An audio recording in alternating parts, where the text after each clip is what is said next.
Hi, I'm Bill Vales, and I'm here with Olivia Howard and her project. How are you, Olivia? Okay. Good, good. Tell us about your project. It's very colorful, so... Yeah. I titled my project Color My Growth. It's about the effect of artificial food dyes on grass's height. Okay. How many different food colors did you use? Well, the package came with 4, and I made 6 with 4. I did the colors of the rainbow, and then 1 group without color. Okay, okay. What made you select this project? Well, I know artificial food dyes are really bad for human and animal health, and I wanted to know if it was bad for plants. Okay. So what's your hypothesis going into? My hypothesis was that the colors would have a different effect, and that the orange, red, and purple groups would have the least amount of growth because it includes red too, which was labeled possibly carcinogenic for humans. Really? Mm-hmm. And, okay. And is that how is that dye used in general? Is it used in food or?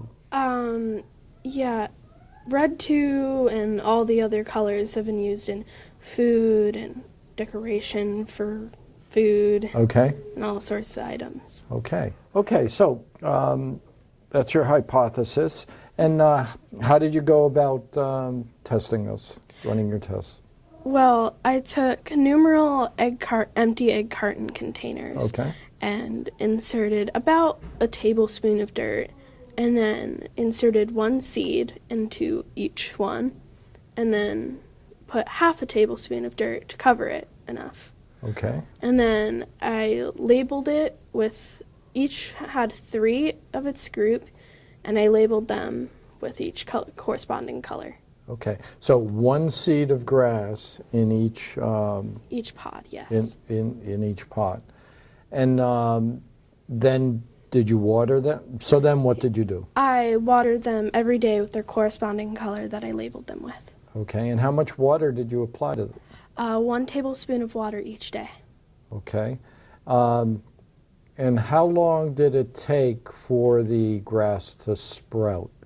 It took about 2 days, and on the 3rd day they sprouted. Okay, and was there any variation in the length of time it took for it to sprout based on the color that you watered with? Yeah, 2 of them, I believe, first sprouted on the 3rd day, and then on the 4th day, the rest sprouted. Okay. Okay, so so you did that, you got them to grow, and how did you, what sort of data were you looking at, and how did you compile your data? I was measuring the height, okay. And each day I would measure the height. Okay. So then I would gather the data in a little notebook, and then so I could soon put it into a Google Sheet and make a table and make a graph. Great, and you did that all through Google Sheets. Mm-hmm. Very good. You pretty good with using the Google tools? For the most part. Depends on which section of it. Yeah, good. Okay, so what were your results?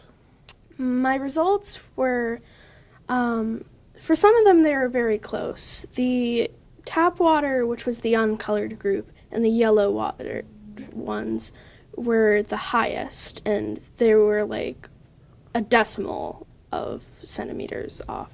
I forget, millimeters. Okay, millimeters, right. Millimeters off. Yeah. And the orange and blue groups, which were the least of the average, they were exactly the same on their averages, and they were the lowest of 14.5. Okay. What was the, what sort of height are we? Oh, measurement? Yeah. Centimeters. Yeah, but what was the highest grass? I believe it, okay. The highest average was 18.3. But 18.3 millimeters. Centimeters. And 18.3 centimeters. yeah. Oh, okay. And the 3 so is the millimeters. Okay. Yeah, Okay, it's so that's pretty big. pretty high. Yeah. I believe the tallest grass was about 21 centimeters long. Mm-hmm. I forget exactly. So that's pretty leggy. That's, 10 inches, Yeah. thereabouts? Yeah. Okay. Did you run the tests multiple times or one time? Well, my first one was a fail because I let them outside and it was cold. But then I redid it and all of them grew, except for one, which I believe was a faulty seed. Okay. So you did them inside under controlled lighting and controlled temperature. Okay. So what would you say your results were? The results were that there was a difference, but it wasn't too drastic. But there was indeed quite a little bit of centimeter difference. Yeah. So do you think? So you ran the test once, though. Is that correct? Or Yeah. did you? Okay. It might be interesting to see if it was run multiple times. If there was any variation in the color. So did your hypothesis hold or not? Not exactly, no. The only color that I did say would be the lowest, and was indeed the lowest, was orange. Mm-hmm. And I believe that was probably only because of the combinations of the red and the yellow's effects. Mm-hmm. Mm-hmm. And the rest was incorrect. Yeah. So what motivated you to select this as a project? Well, I wanted to see, since plants are very important to human life, Mm-hmm. how something as basic as artificial food coloring could damage them. Yeah. And of course, if that's used in our food, Yeah, that it will spread Yeah. to even plants. yeah. So that's interesting that red dye 2 was labeled as a carcinogen. Yeah. Okay. Well, did you learn a lot doing this? Yeah, I learned specifically what possible effects for each color. Yeah. And when did you start this project? I believe in around October, November, but I started the actual procedure like in March. Okay. But I mean, you have research that you have to do up to that point. Yeah. Okay. So you'll be at the science fair on Science and Engineering Fair on Thursday? Yes. Okay. Well, I look forward to seeing you there. Thank you very much for this. This is a good topic and a great project. Thank you. Thank you. Hi, I'm here with Kathy Condamaretti. How'd I do with that? Good, you Good, did great, good, good. yes. And your project, Dishwashing Mayhem? Yes. Can you explain what that is? It's on the effect of dishwashing soap on E. coli bacteria. So, and my whole point of the project was to see the type of dishwashing soap, how it would affect the E. coli bacteria, and I used 3 different types of dishwashing soaps, Okay. which were Dawn, Miss Myers, and Palmolive. Okay. Now, E. coli, does that tend to be prevalent in areas that one uses dishwashing soap? Like in a kitchen? Yes, it can make. It usually makes a human really sick. Yep. It has many symptoms as diarrhea. The flu can also happen with it, and stomach aches. Okay. So. Okay. So your hypothesis is what? Explain your... My hypothesis was that Miss Myers would affect the bacteria the most because it had many biodegradable contents in it, and it doesn't contain any bleach, which was very harmful to the environment, including human beings, to just inhale. And it also helps it also can like biodegradable, as I said. It can also like be healthy for like plants and animals. So it doesn't really get in the way.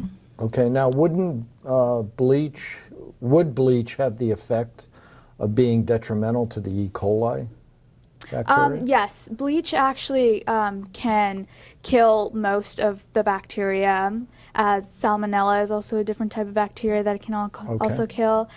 But it's very like harmful for us to inhale. So there's trade-offs yes, using it. Yes, Okay. and it's very easy to purchase, so it's easier to make the dishwashing soaps out of them than biodegradable stuff. So that's why Miss Myers was actually its price was like higher. I see. than So the all of them. manufacturer doesn't have to think too much. Yes. Just dump in some bleach and away you go. Because it will still work anyway. Yeah. Okay. Okay. So tell us about your project, the materials and Well, what you did. I used a small table, usually a nightstand or any small table, and I used a lamp and petri dishes that I got off of Amazon, and included 10 petri dishes. And I separated them using 9 petri dishes, and I separated them into 3 groups of 3 petri dishes each. Okay. So each group would be for each different type of dishwashing soap. And I also purchased a E. coli bacteria dish from Okay. a specific website that's on the board. Okay. And I transferred it using a cotton swab that came in a bacteria kit that also came with the petri dishes. Now, when you say a E. coli dish, do you mean a dish that has E. coli in it? Yes. Okay. It's purchased with E. coli in it, so Okay. I can see the effects. Okay. And I would transfer the E. coli from the dish was purchased Yeah. into the normal dishes using a cotton swab that came in the bacteria dish. Okay. And of course you have to keep safety on because E. coli is not really healthy for humans. Yeah. So you would keep gloves on every Yeah. time and chemical splash goggles and make sure you're Yeah. safe. Now, how did you control how much E. coli you were picking out of a dish as you put it into the? I would only do 3 swipes Okay. of cotton swab, and then you would put it on the dish, and that's all it gets. Okay. And so that was controlled. That was Okay. controlled by Vales. Okay. Did you take a look at the E. coli under magnification at all? No, I did Okay. not do that, but I do have what an E. coli bacteria is, which Okay. is its scientific name is Escherichia coli. Of course. Yes, it is, and it's a gram-negative bacteria, so it's harmful and it's rod-like shaped. So that's also something that you could find in the I see. Is it significant that it's rod-like shape, or is that just the attribute of E. No, coli? it's significantly. Scientists did study, like look at through a microscope and see Okay. that it was rod-like shaped. Okay. Okay. Okay. So this here is illustrating those are the swabs you. No, there What do you- is the process of the zone of inhibition, which is what I measured in my project. The zone of inhibition is the chemical boundaries of where the bacteria did not grow. So that's what it affected by the soap. So I would measure how much in millimeters to the nearest tenth of a millimeter, how much that grew. So the more it grew, the more bacteria the soap killed. So the zone of inhibition is where the bacteria did not grow? Yes, it did not grow. Okay.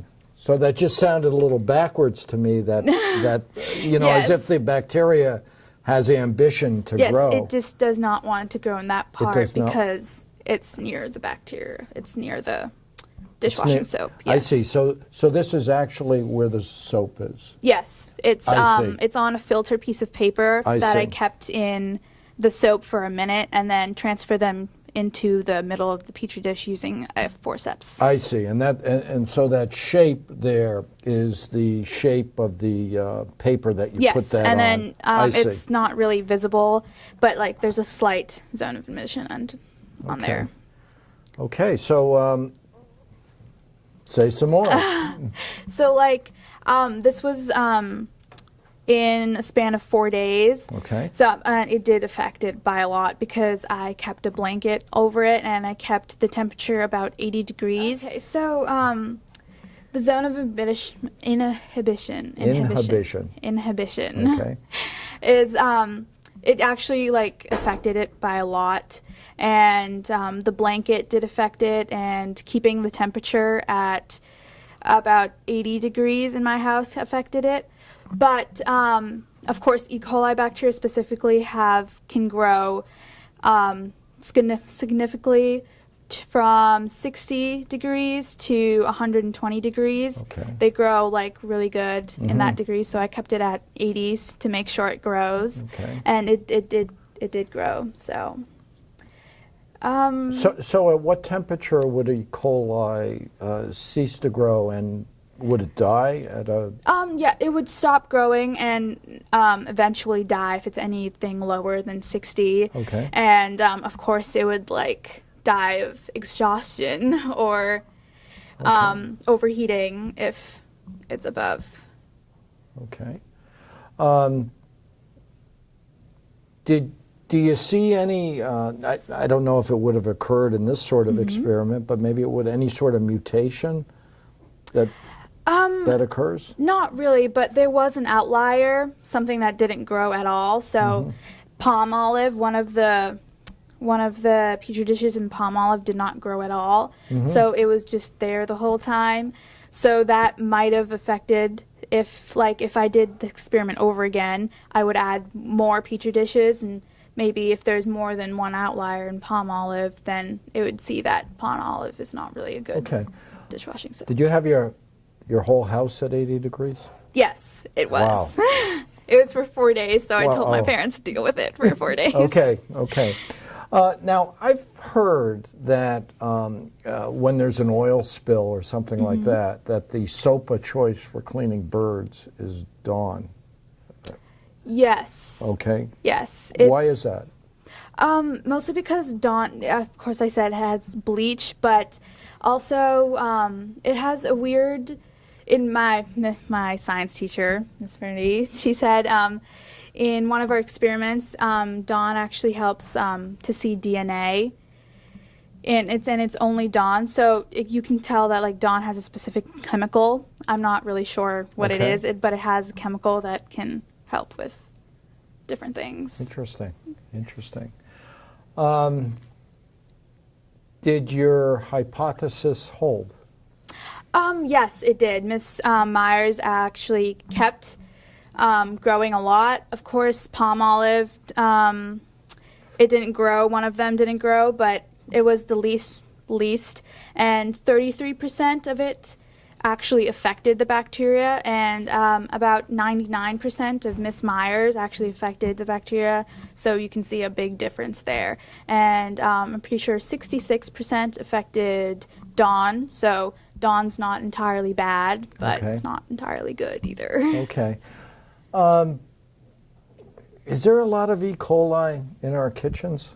Yes, of course there's bacteria everywhere. There's in your mouth, and how the dishwashing soap actually works is that all the food and all things that on your plate, the bacteria gets stuck to all the food, of course, because it was in your mouth and things. And the dishwashing molecules actually pick up that food and all of that disgustingness off, and it cleans it. But that also shows that if there's other places that the bacteria didn't stick, the dishwashing soap might not be able to get to it. So that shows that some of it's not really good. I see. So what motivated you to select this as a topic? I've like washed. I have a lot of chores at home and things, but like I've really like microbiology, and I wanted to do something that helps the environment, but also microbiology. So I found this project, and I was interested in it. Yeah, this is great. I see time in and time out in interviewing folks over the years here that there's quite an interest in the environment and Yes. keeping it healthy, and that's great. That's great. Okay, you're going to be at the science fair on? Yes, I am. Okay. You're going to bring any E. coli with you, or? I'll definitely bring some petri dishes, but Okay. let me tell you, if you keep those E. coli petri dishes a little bit on, they smell real bad in your house. Yeah. Did your parents tell you that? No, I've learned it myself. It's I, nice. I see. Yes. Well, this is a very well put together project, and Thank you. thank you very much. Thank you for having me. Thank you. Hi, I'm here with Aparna Dave Carr. How did I do with that? Good. Okay, pretty good. And Aparna has a interesting looking project, fixing fungi. Mm-hmm. What's that all about? So I did my project on fixing fungi. What is the effect of adding different stages of mycelium to concrete on the percentage of concrete cracks reduced? Now, my mycelium. Mycelium, yeah. What is that?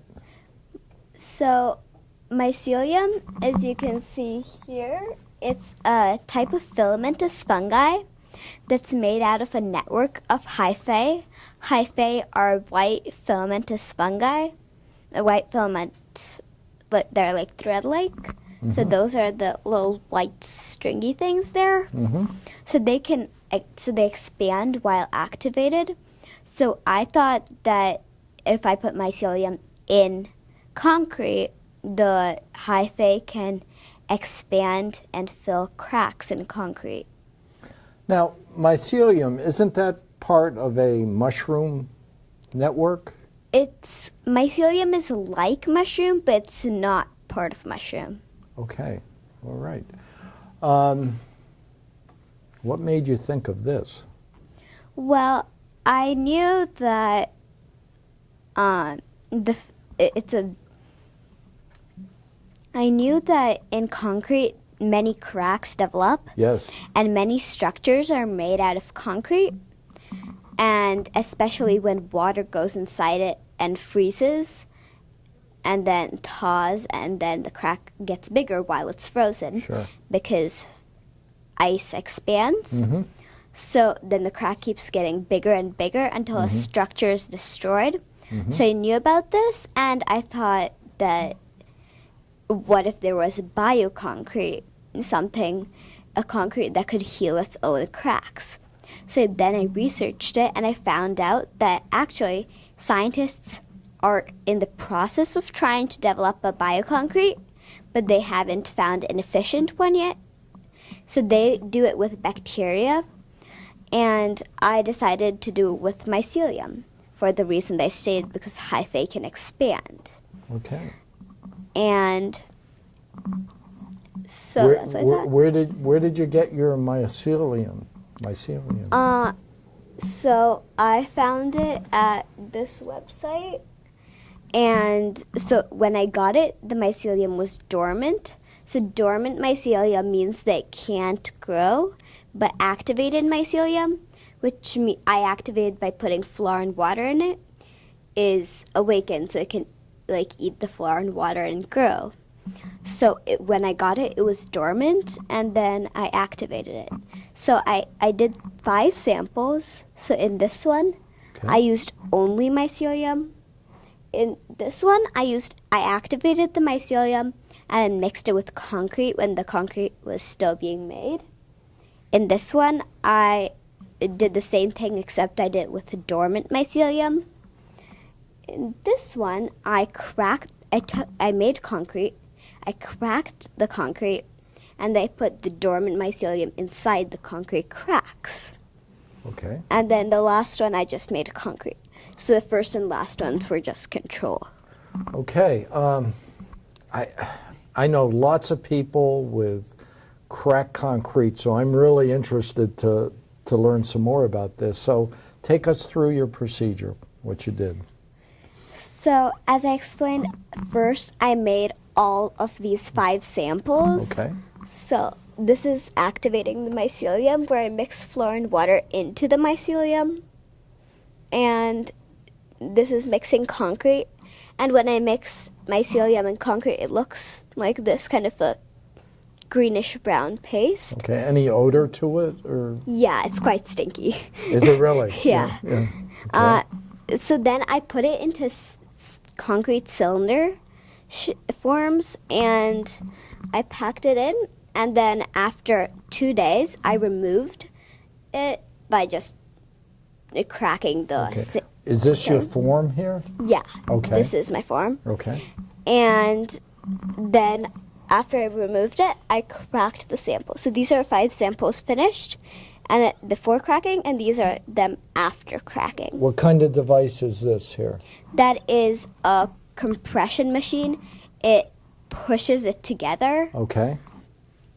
And so after I cracked them, then I observed the cracks, and so I found that, and so since all the crack sizes were different, I decided to find the percentage that the concrete cracks filled. And as you can see here, they were all different, and my hypothesis had been that activated mycelium mixed with concrete would work the best, since it was the only one that was already activated. But actually, my hypothesis was wrong, because dormant mycelium mixed with concrete worked the best. The 3 of them actually worked, so my hypothesis was correct. I had thought that any mycelium mixed with concrete would work, but specifically the activated mycelium. So the mycelium that was not activated worked the best? Well, there are 2 of them. Well, yes, but there are 2 of them that had non-activated mycelium. Okay. But the one that was mixed with concrete during the initial mixing worked the best. Okay. And this scale here, is this in... Millimeters. This is in millimeters, okay? And this is the cracking that you're showing here. So what I found at the end was that the activated mycelium mixed with concrete filled in the crack 25%. The dormant mycelium mixed with concrete filled in the crack 63%. And the dormant mycelium inserted into cracked concrete filled in the crack 40%. So this was quite surprising, since I wondered why scientists hadn't really tried this before. So you're going to sell this? No. Yeah. So this seems to have some value, wouldn't you say? Yeah, but there were a few things that might have limited the project. Like, for example, I could only make 1 sample out of each of them. So maybe if the mycelium itself didn't work, some part of the mycelium didn't work as well, it might have affected the results. And also, during the 4th sample, when I inserted dormant mycelium into the cracked concrete, I could only insert it as far as I could do with my own hand. So if I could do this experiment again, I would do it with a machine. I see. Because after I cracked it open at the end, just to see, I saw that it had only gone in like a little bit, when all the rest of them had like completely gone inside. Okay. I know you seem to have quite an interest in building things and structures, because I remember last year, I think you did something on trusses, didn't you? Yeah, I saw which truss was best. Yes, 3 yes. of them. Yeah. Is there more than one type of mycelium? Mycelium itself is a type of fungi, so it's not like bacteria, it's a specific kind of fungi. Okay. All right. All right. Well, you're going to be at the science fair on Thursday? Science and engineering fair on Thursday? Okay. Well, I'm going to think of some more questions to ask you, and I'm going to look you up. Okay. Thank you very much. Thank you. Hi. I'm here with Valerie Finnerty, the 8th grade science teacher at Littleton Middle School. Yeah. And you've done another great job this year with these kids. Thank you. How would you characterize the crop of kids this year with past years? I mentioned earlier when we were off camera that I'm really pleased that a lot of kids chose to work with living organisms this year.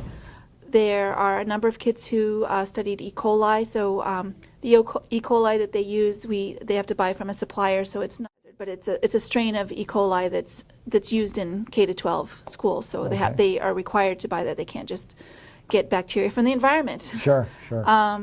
And then a number of kids worked with mealworms and crickets and cockroaches that they could get at Petco. And a partner worked with the Mycelium. And so I think that makes it exciting to me to see kids not doing some of the same old things. And so there's always some new ideas. And I always learn a lot from the kids and their projects every year because I certainly don't know everything. Yeah, nobody does.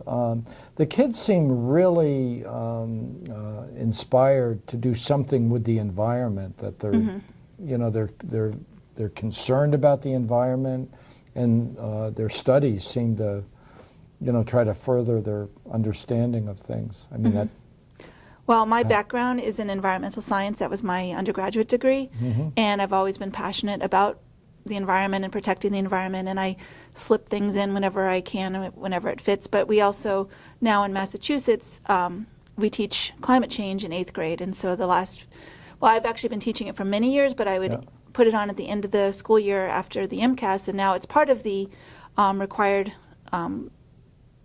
curriculum, and so now I teach it in the fall. So we talked a lot about climate change and looked at environmental effects of pollution and things like that. So we have a student who did a project on ocean acidification and how it affects shells, and so I'm always pleased to see that too, and I encourage them to look at environmental problems as resources for coming up with the science fair project topic. Yeah, I didn't realize the state mandates that climate change is taught. Yeah, it's in the 8th grade curriculum. I see. That's great. Yeah, and it came along with weather, which I actually had never taught before, so I've been now teaching that for the last couple of years, and I've learned a lot. I see, great. Yeah, the last time I took meteorology was in 1980 something. Yeah. So. I'm just always amazed with the kids. I mean, the job the teachers are doing, yourself. I'm sure they get a lot of support from their parents. We try to do most of it at school because not all the kids have the same amount of parental support, and not all parents have the expertise or the time. So over the years, so this is the 14th annual Littleton Middle School Science Fair, Science and Engineering Fair. And so over the years, my colleagues and I have built in more and more support so that it's structured into the classroom. For example, we do a lot of the science research in the class and write the science fair research paper in class. The 8th grade English teacher, Jenny Abbott, she also supports the research paper with the writing and the editing and structuring, helping kids work on their grammar and writing in third person. Yeah, that's great that it really, doing that would level the playing field for all the kids. Yep. And a couple of the kids did their project in my classroom. So Olivia, she set up her wheatgrass in my classroom and came in every morning because I have light banks and I have wheatgrass seeds, and I have a lot of equipment that the kids can use, and they don't have to worry about their cats eating their project, which has happened before, or little brothers getting into it, which has also happened before. And it just helps them to have that structure in school to be able to do their project. Yeah. Do you find you get a lot of support from the school and the community in terms of science?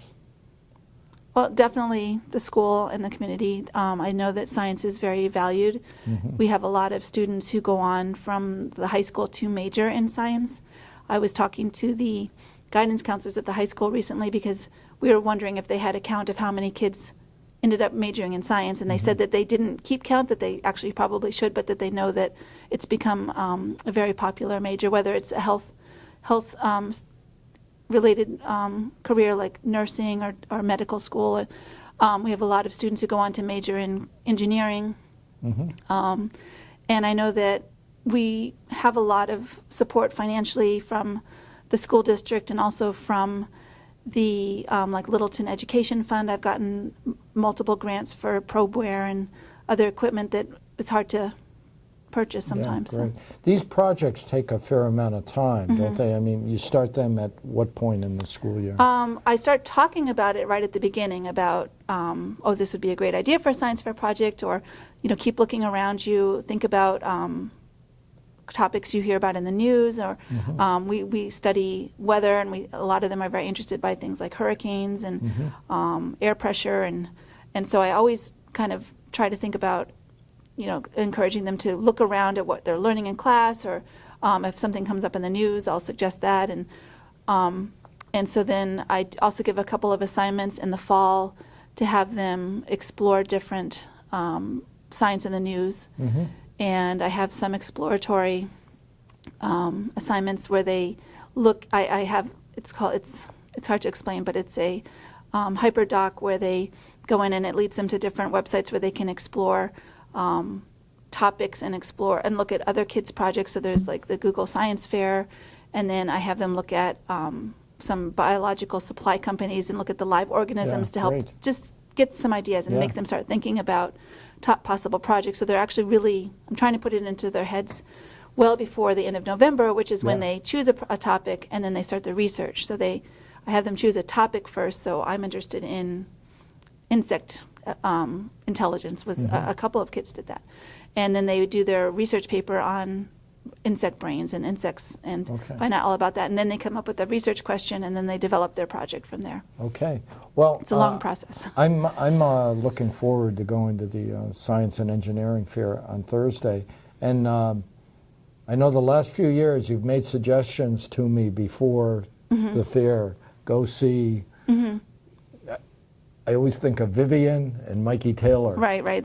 They were last year, yep. Yeah, and they ended up being national semifinalists in the science fair. Wow, wow. So I'll be looking forward to what suggestions you make of on where I should spend I will. time. I have 5 projects going to the regional fair next Friday. And I do have to say, too, that Mikey told me recently that he's planning to work on a project this summer because he wants to participate in the high school fair. So I'm looking forward to seeing where he goes. Wonderful. With that. Wonderful. Well, job well done with Thank the kids. You know, thanks for the efforts. It's not done yet. I've got 2 more days. I understand. But getting them all there. Thank you very much, and Thank we'll you. see you Thursday. Yep. Thank you. Okay.